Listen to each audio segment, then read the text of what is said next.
इससे पहले हमने अगस्त प्रस्ताव तक कर लिया था। आज हम भारत छोड़ो आंदोलन के बारे में चर्चा करेंगे। लेकिन भारत छोड़ो आंदोलन के बारे में जानने से पहले हम 1940 से 1942 तक जो महत्वपूर्ण घटनाएं रहीं उनके बारे में पहले जानेंगे। 1940 से 1942 तक जो महत्वपूर्ण घटनाएं रहीं उसमें एक तो 1940 में मुस्लिम लीग का लाहौर अधिवेशन रहा। इसके अलावा 1940 में ही व्यक्तिगत सत्याग्रह हुआ और इसके अलावा फिर क्रिप्स मिशन पर चर्चा करेंगे हम। तो सबसे पहले हम मुस्लिम लीग का जो लाहौर अधिवेशन हुआ उसके बारे में थोड़ा सा जानेंगे।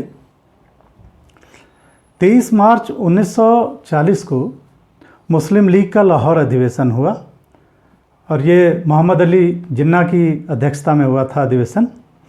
और इसी अधिवेशन में मुस्लिम लीग ने पाकिस्तान की मांग की, यानी द्वि राष्ट्र की बात की इसी लाहौर अधिवेशन में मुस्लिम लीग ने।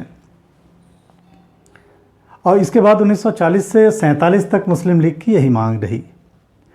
अब जो पाकिस्तान की मांग है ये अगर देखा जाए तो सबसे पहले 1930 के एक इलाहाबाद सम्मेलन हुआ था मुस्लिम लीग का। तो उसमें जो अल्लामा इकबाल थे इन्होंने अपने भाषण में ये कहा था कि भारतीय संघ के तहत जो पश्चिमोत्तर प्रांत हैं उसमें एक मुस्लिमों का स्वायत्त क्षेत्र बनाया जाना चाहिए, जिसमें इन्होंने कहा था कि पश्चिमी पंजाब वाला क्षेत्र जो है, इसके अलावा कश्मीर, सिंध और बलूचिस्तान को शामिल किया जाए। तो इन सारों को मिलाकर एक मुस्लिम स्वायत्त क्षेत्र बनाया जाए। हालांकि अल्लामा इकबाल जो थे ये राष्ट्रवादी मुसलमान थे, ये भारत की एकता अखंडता के पैरोकार थे। तो इन्होंने एक अलग देश की बात नहीं की थी, बल्कि एक ढीला ढाला एक स्वायत्त क्षेत्र ये होना था। बाद में जो पाकिस्तान शब्द की बात है तो 1933 में एक कैम्ब्रिज विश्वविद्यालय के छात्र थे चौधरी रहमत अली। तो इन्होंने ही पहली बार पाकिस्तान शब्द है तो ये चौधरी रहमत अली ने ही दिया। और इन्होंने कहा कि जो पश्चिमोत्तर में जो क्षेत्र हैं, बलूचिस्तान, कश्मीर, सिंध, पंजाब, इनको मिलाकर एक अलग देश बनाया जाना चाहिए। पाकिस्तान की बात इन्होंने की चौधरी रहमत अली ने।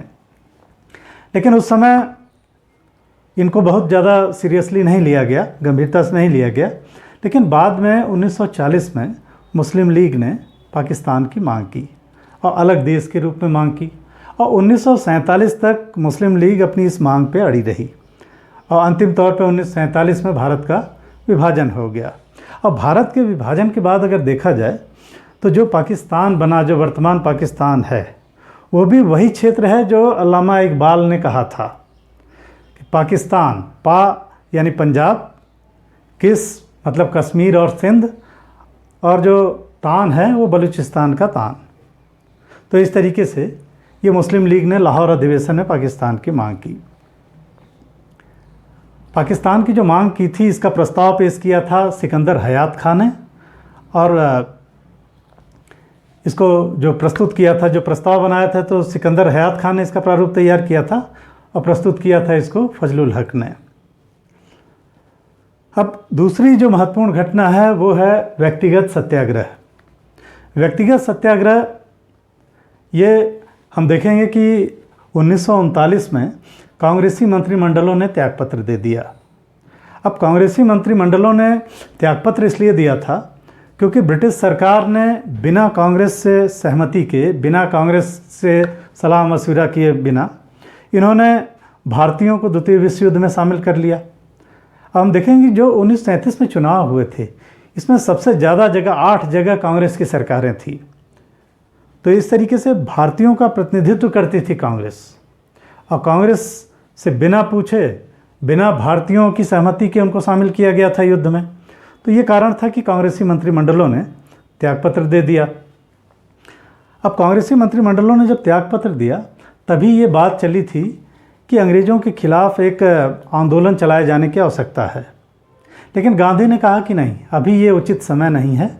दूसरा, गांधी का ये मानना था कि अंग्रेज फांसीवादी शक्तियों के खिलाफ लड़ रहे थे, तो इसलिए गांधी फांसीवाद का समर्थन नहीं करते थे, तो गांधी ने ये कहा कि हम अंग्रेज़ों का जो युद्ध प्रयास है उसमें बाधा नहीं डालेंगे, लेकिन हम अपना विरोध जरूर जताएंगे कि भारत आपके साथ नहीं है। क्योंकि कोई गुलाम देश कैसे किसी देश की मुक्ति में भाग ले सकता है? तो पहले ब्रिटेन को भारत को स्वाधीन करना चाहिए, तब हम ब्रिटेन की सहायता करेंगे। लेकिन गांधी ने ये कहा कि हम पूरी तरीके से व्यापक पैमाने पर अभी विरोध नहीं करेंगे, बल्कि सीमित तरीके से युद्ध प्रयासों का ब्रिटेन के विरोध करेंगे और ये दिखाएंगे कि भारतीय और कांग्रेस जो है इस द्वितीय विश्व युद्ध से अपने आप को अलग रख रही है। तो यही कारण था कि गांधी ने 17 अक्टूबर 1940 को महाराष्ट्र के पवनार से इन्होंने व्यक्तिगत सत्याग्रह की शुरुआत की, जिसमें यह था कि सीमित तौर पे युद्ध प्रयासों का विरोध किया जाएगा। पहले सत्याग्रही बनाए गए विनोबा भावे, और इनकी गिरफ्तारी के बाद जवाहरलाल नेहरू के नेतृत्व में ये आंदोलन चला। लेकिन 1941 तक ये आंदोलन धीमा पड़ गया और एक तरीके से ये असफल ही रहा आंदोलन।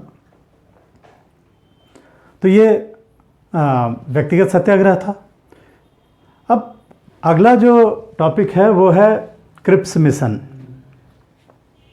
क्रिप्स मिशन जो आया, हम देखें कि द्वितीय विश्व युद्ध में 1942 तक जो मित्र शक्तियां हैं उनकी स्थिति प्रतिकूल होती जा रही थी युद्ध में।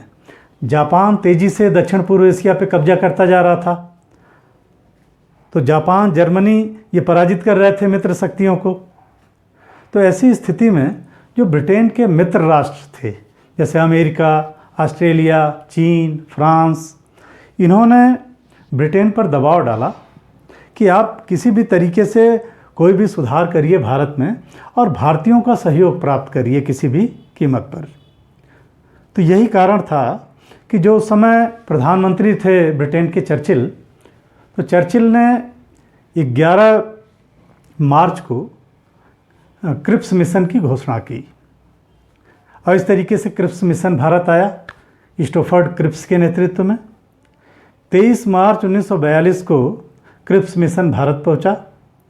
भारतीय नेताओं से इन्होंने अलग अलग चर्चा की और इसके बाद 30 मार्च को क्रिप्स मिशन ने अपने जो प्रस्ताव थे, जो अपनी सिफारिशें थी, उसको प्रस्तुत किया। क्रिप्स मिशन में जो प्रावधान थे, इसमें ये एक तो था कि भारत में युद्ध समाप्ति के बाद, इसमें जितने भी जो भी वादा किया गया था वो युद्ध समाप्ति के बाद का था। तो ये कहा गया, जो पहला प्रावधान है कि युद्ध समाप्ति के बाद भारत में जो ब्रिटिश सरकार है वो एक संघ के निर्माण का प्रयास करेगी। तो एक भारतीय संघ के निर्माण का प्रयास करेगी और भारत को डोमिनियन स्टेटस प्रदान किया जाएगा, जिसको कि राष्ट्रमंडल से, राष्ट्रकुल से अलग होने का अधिकार होगा। तो पहला तो प्रावधान ये था कि एक भारतीय संघ की स्थापना का प्रयास किया जाएगा, जिसको डोमिनियन स्टेटस के साथ राष्ट्रकुल से अलग होने का अधिकार दिया जाएगा। दूसरा ये था कि युद्ध के बाद भारत में एक संविधान निर्मात्री सभा का गठन किया जाएगा, जिसमें ब्रिटिश प्रांत और देसी रियासतें दोनों शामिल होंगी। तीसरा ये था कि जब तक भारतीय संविधान का निर्माण नहीं हो जाता है, तब तक जो सुरक्षा का उत्तरदायित्व होगा वो ब्रिटिश सरकार का होगा। इसके अलावा इसमें यह कहा गया कि जो संविधान निर्माण करेंगे भारतीय, उसको 2 शर्तों पर ही स्वीकार करेगी ब्रिटिश सरकार। एक तो ये कि अगर कोई प्रांत इस संविधान को स्वीकार नहीं करता है तो वो अपनी यथास्थिति बनाए रख सकता है, जो पहले से स्थिति चली आ रही है। दूसरे कि अगर कोई प्रांत इस संघ में शामिल नहीं होना चाहता तो वो अपनी स्वतंत्र स्थिति बनाए रख सकता है, इससे ब्रिटिश सरकार को कोई आपत्ति नहीं होगी। फिर ये भी एक कहा गया कि जो संविधान निर्मात्री सभा होगी, तो संविधान निर्मात्री सभा और ब्रिटिश सरकार के बीच अल्पसंख्यकों के हितों को लेकर एक समझौता किया जाएगा। तो इस तरीके से ये जो क्रिप्स मिशन में जो प्रस्ताव पेश किए गए, क्रिप्स मिशन असफल रहा और कांग्रेस ने इसको सिरे से खारिज कर दिया। कांग्रेस ने इसको इसलिए अस्वीकार किया, इसको गांधी जी ने पोस्ट डेटेड चेक कहा, उत्तर तिथि चेक, और इसी में जवाहरलाल नेहरू ने जोड़ दिया दिवालिया बैंक के नाम। तो गांधी ने ये कहा कि हम भविष्य के वादों के आधार पर वर्तमान में सहयोग नहीं करेंगे, क्योंकि इससे पहले प्रथम विश्व युद्ध में भी यही हुआ था। तो अंग्रेज युद्ध के बाद अपना वादा पूरा नहीं करते थे, तो इन्होंने कहा कि नहीं, भविष्य के वादों के आधार पर वर्तमान में हम सहयोग नहीं करेंगे, बल्कि हमको तत्काल राहत चाहिए। दूसरी चीज़ की जो क्रिप्स मिशन था, इसमें डोमिनियन स्टेटस की बात की गई थी, जबकि अब जो कांग्रेस थी वो पूर्ण स्वतंत्रता की बात कर रही थी। तो डोमिनियन स्टेटस का मुद्दा अब निरर्थक हो गया था। तो एक कारण ये भी था। फिर कांग्रेस के विरोध का एक कारण और ये रहा कि क्रिप्स मिशन में एक तो ये कहा गया था कि जिन प्रांतों को ये संविधान स्वीकार नहीं है वो अपनी यथास्थिति बनाए रख सकते हैं। दूसरे कि कुछ प्रांत संघ में अगर नहीं शामिल होते हैं तो वो अपनी स्वतंत्र स्थिति बनाए रख सकते हैं। तो इस तरीके से कहीं ना कहीं ये भारत की एकता अखंडता को तोड़ने का भी प्रयास किया गया था। तो ये सारे कारण थे। इसके अलावा राजा महाराजाओं के जो प्रतिनिधि संविधान सभा में शामिल होने थे वो मनोनीत होकर आने थे। तो ये सारे मुद्दे थे जिसके कारण कि कांग्रेस ने इसको सिरे से खारिज कर दिया। मुस्लिम लीग ने भी क्रिप्स मिशन को अस्वीकार कर दिया, क्योंकि इसमें स्पष्ट रूप से पाकिस्तान की बात नहीं की गई थी। और मुस्लिम लीग लाहौर अधिवेशन के बाद मुस्लिम लीग का एक ही मुद्दा था, अलग राष्ट्र का। तो इस तरीके से क्रिप्स मिशन असफल हो गया। तो ये क्रिप्स मिशन था। क्रिप्स मिशन के बाद अब अगला जो टॉपिक है वो है हमारा भारत छोड़ो आंदोलन। भारत छोड़ो आंदोलन जो है, इसको जानने से पहले हम पहले इसकी पृष्ठभूमि देखेंगे कि क्या कारण रहे कि किस तरीके से इसकी पृष्ठभूमि तैयार हुई। भारत छोड़ो आंदोलन अगर देखा जाए तो ये गांधीवादी जो आंदोलन है उसमें ये अंतिम कड़ी है, अंतिम गांधी का आंदोलन है और इतना व्यापक आंदोलन है, इसलिए इसको अगस्त क्रांति भी कहा जाता है। भारत छोड़ो आंदोलन के जो कारण रहे उसमें सबसे पहले तो ये है कि 1939 में कांग्रेसी मंत्रिमंडलों ने त्यागपत्र दे दिया, क्योंकि कांग्रेस से बिना सलाह मशविरे के कांग्रेस भारत को द्वितीय विश्व युद्ध में शामिल कर लिया गया था। जब कांग्रेस मंत्रिमंडलों ने त्यागपत्र दे दिया तो ये एक चर्चा चली कि एक आंदोलन चलाया जाना चाहिए ब्रिटिश सरकार के खिलाफ। लेकिन ब्रिटिश सरकार के खिलाफ तत्काल कोई बड़ा आंदोलन तो नहीं चलाया गया, व्यक्तिगत सत्याग्रह चलाया गया। लेकिन व्यक्तिगत सत्याग्रह जो है ये असफल रहा और इससे जनता में निराशा फैली। ब्रिटिश सरकार ने कोई इस तरफ ध्यान नहीं दिया। बाद में जो उस समय वायसराय थे लिथगो, इन्होंने अगस्त प्रस्ताव पेश किया। अगस्त प्रस्ताव जो आया था, अगस्त प्रस्ताव में भी डोमिनियन स्टेटस की बात की गई, भविष्य के वादे किए गए, तो अगस्त प्रस्ताव भी असफल रहा। जब अगस्त प्रस्ताव भी असफल रहा तो इससे भी भारतीयों में निराशा फैली और धीरे धीरे भारतीयों में रोष बढ़ने लगा। ऐसे में 1941 के बाद मित्र शक्तियां पराजित होने लगी और धीरे धीरे जापान ने पूरे दक्षिण पूर्व एशिया पे कब्जा कर लिया। जापान रंगून तक पहुंच गया था और अब भारत पे आक्रमण का खतरा मंडराने लगा। अब जब भारत पे आक्रमण का खतरा मंडराने लगा तो ऐसे में गांधी ने ये कहा था कि आप अंग्रेज़ों को कहा कि आप भगवान भरोसे भारत को छोड़कर चले जाइए। तो ये भी एक कारण था। दूसरे, जब जापान ने रंगून पर आक्रमण किया तो वहाँ से रंगून को खाली कराया गया। अब रंगून से जो भारतीय लौटे तो उनके लिए अंग्रेज़ों ने कोई व्यवस्था नहीं की। अंग्रेज़ों के लिए तो व्यवस्था थी, लेकिन भारतीयों को मार्ग में बहुत सारे कष्ट सहने पड़े। बहुत सारे लोग रास्ते में ही मृत्यु हो गई बहुत सारे लोगों की। तो इस तरीके से अंग्रेज़ों का जो नस्लवादी चेहरा था वो उभर कर सामने आया। और जब ये लोग गांव पहुँचे अपने, इन्होंने अपनी व्यथा बताई, तो पूरे भारत में अंग्रेज़ों के खिलाफ एक रोष की लहर दौड़ गई। तो और ज़्यादा इसलिए भारतीय उग्र हैं यहाँ पे।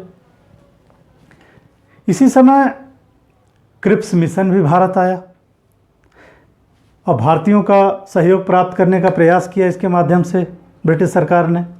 लेकिन क्रिप्स मिशन में भी जितने वादे किए गए थे वो सारे भविष्य के वादे थे, जिससे भारतीय जनता में निराशा और रोष का वातावरण फैला। ऐसे में अब एक पृष्ठभूमि तैयार हो गई थी एक बड़े आंदोलन की। तो ऐसे में 5 जुलाई 1942 को गांधी जी ने अपने पत्र हरिजन में ये लिखा कि अंग्रेज़ों भारत को जापान के लिए मत छोड़ो, बल्कि भारत को भारतीयों के लिए व्यवस्थित छोड़कर चले जाओ। और अब एक बड़े आंदोलन की आवश्यकता महसूस होने लगी, क्योंकि अब हर वर्ग परेशान था। तो गांधी जी को ये लगा कि ये सबसे बेहतर समय है आंदोलन करने का भारत में। अब 14 जुलाई 1942 को वर्धा में कांग्रेस कार्यकारिणी की बैठक हुई।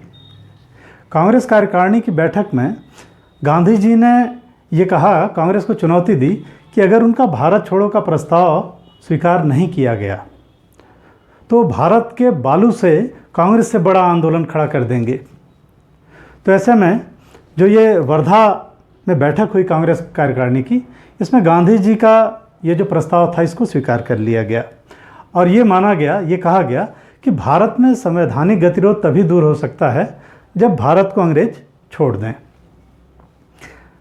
अब ये जो प्रस्ताव है इसकी सार्वजनिक घोषणा से पहले 1 अगस्त 1942 को तिलक दिवस मनाया गया और इसके बाद 7 अगस्त 1942 को ग्वालियर टैंक मैदान में कांग्रेस की एक बैठक हुई अबुल कलाम आज़ाद के नेतृत्व में, और इसी में जवाहरलाल नेहरू ने असहयोग का प्रस्ताव पेश किया, जिसको 8 अगस्त को पारित कर दिया गया। और इस तरीके से 8 अगस्त 1942 से भारत छोड़ो आंदोलन की शुरुआत हुई। 8 अगस्त को बड़ा ही जोशीला भाषण दिया महात्मा गांधी ने, और गांधी जी ने करो या मरो का नारा दिया, डू और डाई का नारा दिया। भारत छोड़ो आंदोलन में ये कहा जाता है कि गांधी यहाँ अलग मना स्थिति में दिखाई देते हैं, क्योंकि पहली बार गांधी का ये आंदोलन हिंसक आंदोलन था और कांग्रेस की तरफ से कोई कार्यक्रम भी नहीं दिया गया था। लेकिन गांधी ने अपने भाषण में कुछ दिशा निर्देश दिए भारत की जनता को। जैसे इन्होंने ये कहा कि सरकारी कर्मचारी जो हैं वो नौकरियां न छोड़ें, लेकिन कांग्रेस के प्रति निष्ठा की घोषणा करें। छात्र जो हैं ये स्कूल कॉलेज तभी छोड़ें जब अपने निर्णय पर अडिग रहें और स्वतंत्रता प्राप्ति तक अपने निर्णय पर अडिग रहें, तो तभी स्कूल कॉलेज छोड़ें। भारतीय जो राजे रजवाड़े थे उनको ये कहा कि जो भारतीय राजे रजवाड़े हैं ये जनता की प्रभुसत्ता स्वीकार करें, और जो देसी रियासतों की जनता है वो अपने को भारतीय राज्य का अभिन्न अंग घोषित करे। तो ये दिशा निर्देश दिए गांधी जी ने। इस तरीके से ग्वालियर टैंक मैदान से इस आंदोलन की शुरुआत हुई। लेकिन अगले ही दिन 9 अगस्त 1942 को ऑपरेशन जीरो आवर के तहत कांग्रेसी नेताओं को गिरफ्तार कर लिया गया। गांधी जी को गिरफ्तार कर लिया गया। इनको पुणे में आगा खां पैलेस में रखा गया। यहीं आगा खां पैलेस में ही कस्तूरबा गांधी और सरोजनी नायडू को भी रखा गया था। इसके अलावा डॉक्टर राजेंद्र प्रसाद को बिहार में बांकीपुर जेल में रखा गया था। अबुल कलाम आज़ाद को बांकुड़ा जेल बिहार में है, यहाँ रखा गया था। जवाहरलाल नेहरू को अल्मोड़ा जेल में रखा गया था। इसके अलावा रामानंद मिश्रा, जयप्रकाश नारायण, इन लोगों को बिहार में हजारीबाग जेल में रखा गया था। तो इस तरीके से जो बड़े बड़े नेता थे और कांग्रेसी कार्यकर्ता थे उनको गिरफ्तार करके जेल में डाल दिया गया ऑपरेशन जीरो आवर के तहत। और इस तरीके से ये आंदोलन नेतृत्व विहीन हो गया। लेकिन भारत छोड़ो आंदोलन को नेतृत्व विहीन नहीं कहा जा सकता। ये एक स्वतः स्फूर्त आंदोलन था और इसमें बहुत बड़े पैमाने पे भारतीय जनता शामिल हुई। उनको नेतृत्व देने के लिए जो समाजवादी रुझान वाले क्रांतिकारी नेता थे वो सामने आए और उन्होंने जनता को नेतृत्व प्रदान किया। पहले आंदोलन शहरों में चला, बड़ी बड़ी हड़तालें आयोजित की गई, लेकिन जब शहरों में ब्रिटिश दमन चक्र चला और आंदोलन को बड़ी ही सख्ती से दबा दिया गया, तो ये जो नेता थे ये गाँव में फैल गए और इस तरीके से अब आंदोलन जब गांव में फैला तो इसका दायरा बहुत व्यापक हो गया। क्योंकि देखा जाए तो कांग्रेस ने या गांधी जी ने कोई कार्यक्रम नहीं दिया था इस आंदोलन में, तो जनता ने पहले तो अहिंसक ढंग से ही आंदोलन चलाया, लेकिन जैसे ही ब्रिटिश दमन चक्र शुरू हुआ आंदोलन हिंसक हो गया और जगह जगह लोगों ने अपने अपने कार्यक्रम बना लिए। जैसे ग्रामीण क्षेत्रों में संचार व्यवस्था को भंग करना, रेलवे ट्रैक उखाड़ लेना, सरकारी गोदामों को लूटना, तो ये सारे कार्यक्रम बन गए और इस तरीके से आंदोलन हिंसक हो गया। भारत छोड़ो आंदोलन की एक और जो विशेषता है वो है समानांतर सरकारों की स्थापना। कई जगह भारत में ऐसे थे जहां ब्रिटिश शासन पूरी तरीके से समाप्त हो गया और वहां पैरेलल गवर्नमेंट्स बन गई, समानांतर सरकारें बन गई। अब इस तरीके की जो पहली सरकार बनी वो उत्तर प्रदेश में बलिया में बनी, चित्तू पांडे के नेतृत्व में। तो बलिया में एक समानांतर सरकार बन गई। इसके अलावा बंगाल में तामलुक में जातीय सरकार की स्थापना हुई।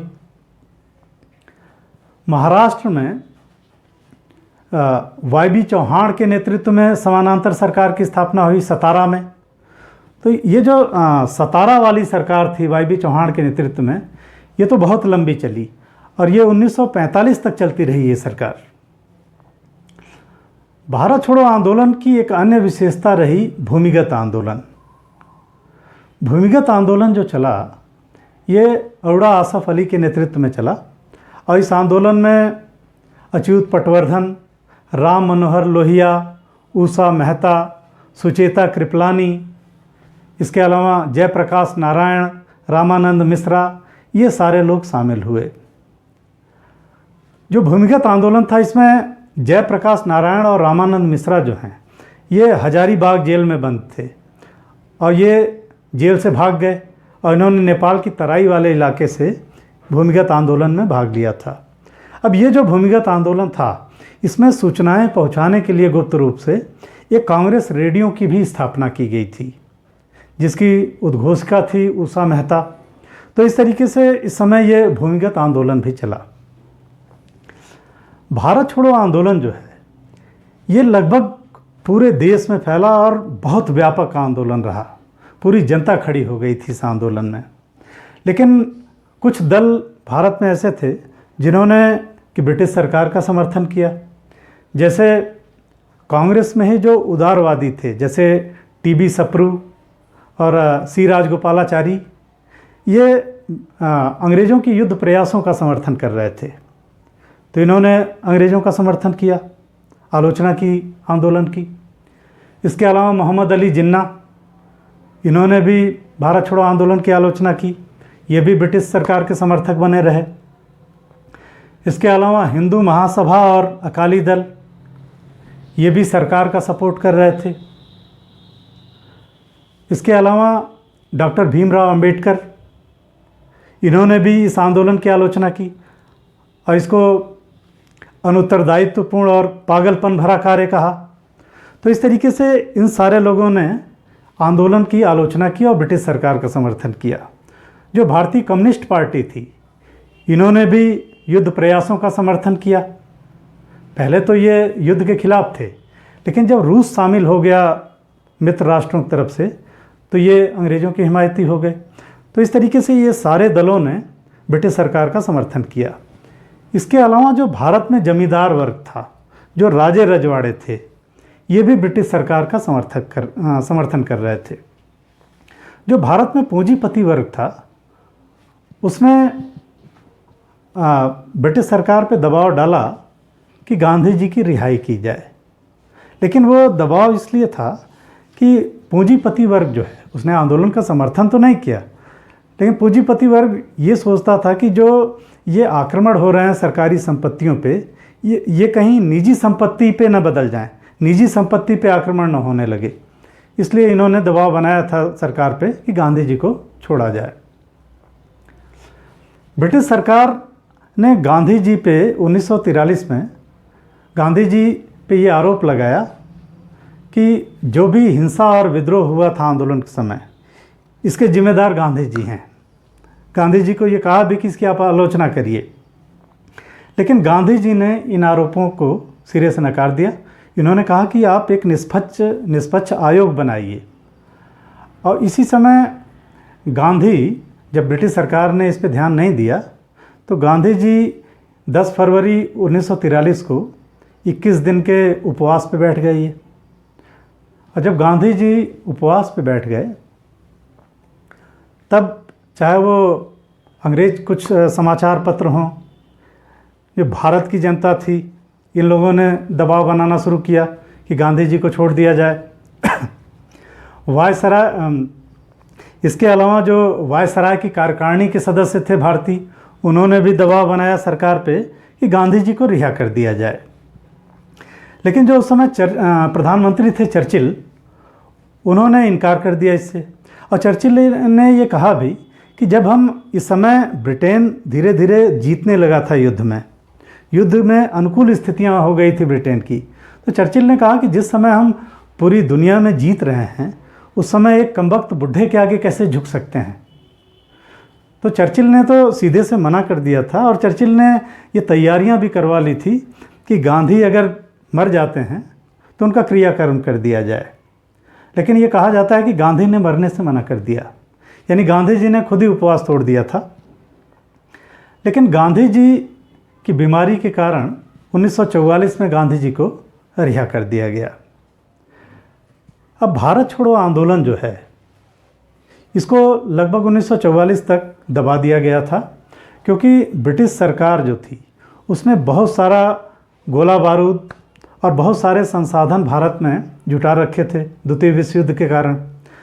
और जब ब्रिटिश सरकार द्वितीय विश्व युद्ध में जीतने लगी और जो धुरी शक्तियाँ थी वो पराजित होने लगी, तो अब थोड़ा सा ब्रिटिश सरकार को भी फुर्सत मिली और इन संसाधनों का इस्तेमाल सरकार ने भारत छोड़ो आंदोलन को दबाने के लिए कर दिया।